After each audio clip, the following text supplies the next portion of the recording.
Let's move on. We have this question in from Laszlo. He writes, what is your view on the destruction, or at least the dilution, of the traditional Western culture through the forceful introduction of Islamic refugees? And what consequences do you foresee? Are we doomed to have a major clash of cultures between the traditional Christian Western culture on one side and the Islamic culture on the other side? Good question. Clash of cultures. No, that doesn't sound quite right. Clash of civilizations. That's right. Where did I hear that? 23 years ago. Oh, that's right. Our good friends at the Council on Foreign Relations. Foreign Affairs. Summer 1993. The Clash of Civilizations? By Samuel P. Huntington. The next pattern of conflict.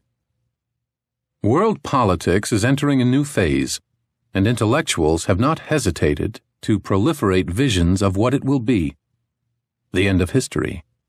The return of traditional rivalries between nation-states, and the decline of the nation-state from the conflicting pulls of tribalism and globalism, among others. Each of these visions catches aspects of the emerging reality. Yet they all miss a crucial, indeed a central aspect of what global politics is likely to be in the coming years. It is my hypothesis that the fundamental source of conflict in this new world will not be primarily ideological or primarily economic. The great divisions among humankind and the dominating source of conflict will be cultural. Nation-states will remain the most powerful actors in world affairs, but the principal conflicts of global politics will occur between nations and groups of different civilizations. The clash of civilizations will dominate global politics. The fault lines between civilizations will be the battle lines of the future. Conflict between civilizations will be the latest phase in the evolution of conflict in the modern world. That's right.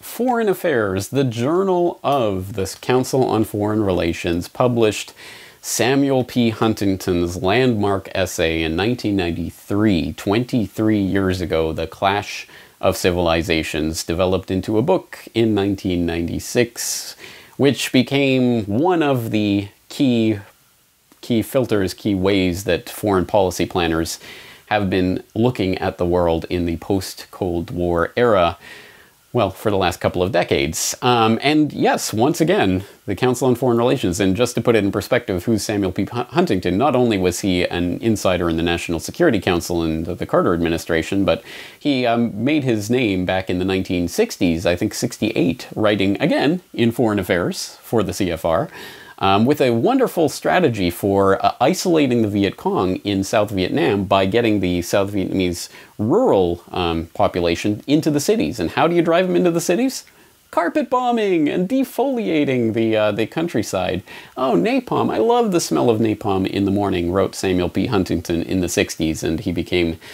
well, that set him on his path to academic superstardom, and the culmination of it was The Clash of Civilizations. Yes, how amazingly predictive that narrative has become. Or is it one of those self-fulfilling prophecies? My money is on the latter. We have to understand what is happening now with the craziness, with all these terror attacks and everything. We have to understand this as part of an engineered conflict. This conflict has been engineered.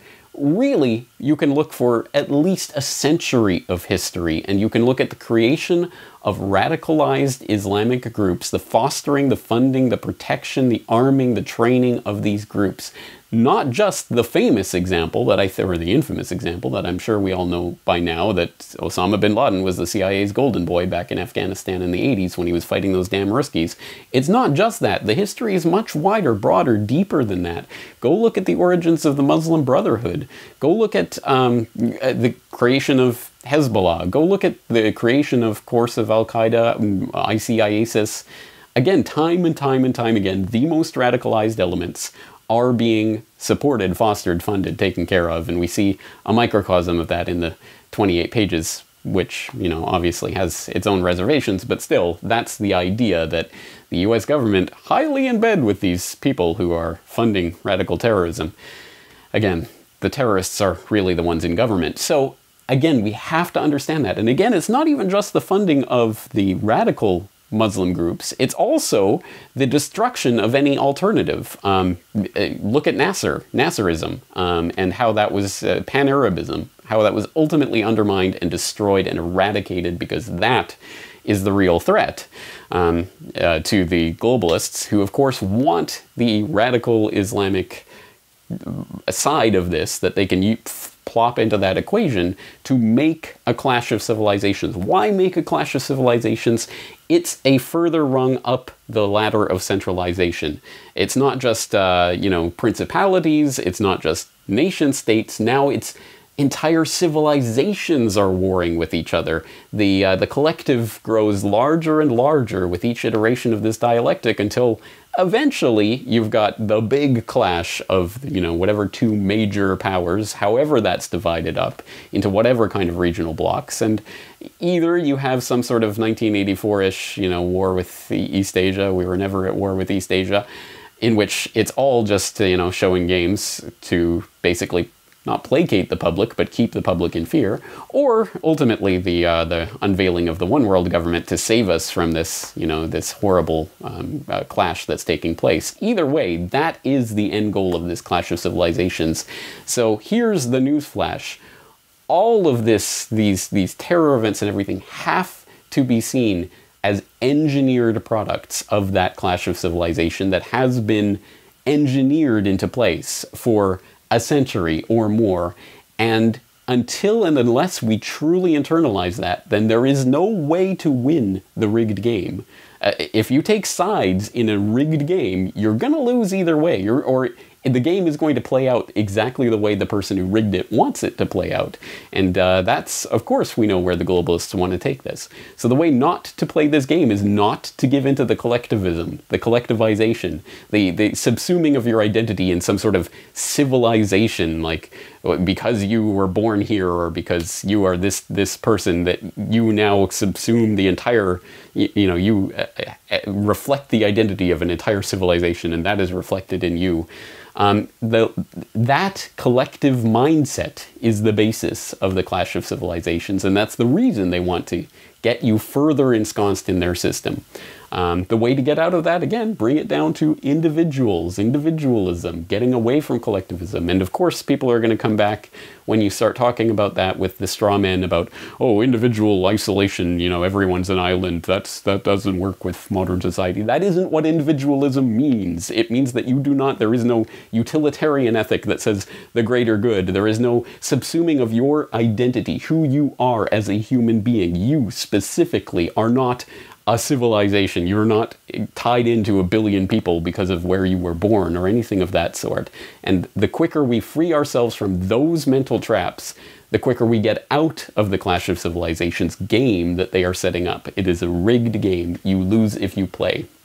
I'm going to include some, I mean, there's so much history that has to be understood to understand this, so I'm just going to include a few links to a few of the things that I've done over the years. The Last Word on Terrorism, talking about the destruction of Pan-Arabism and Nasser in particular.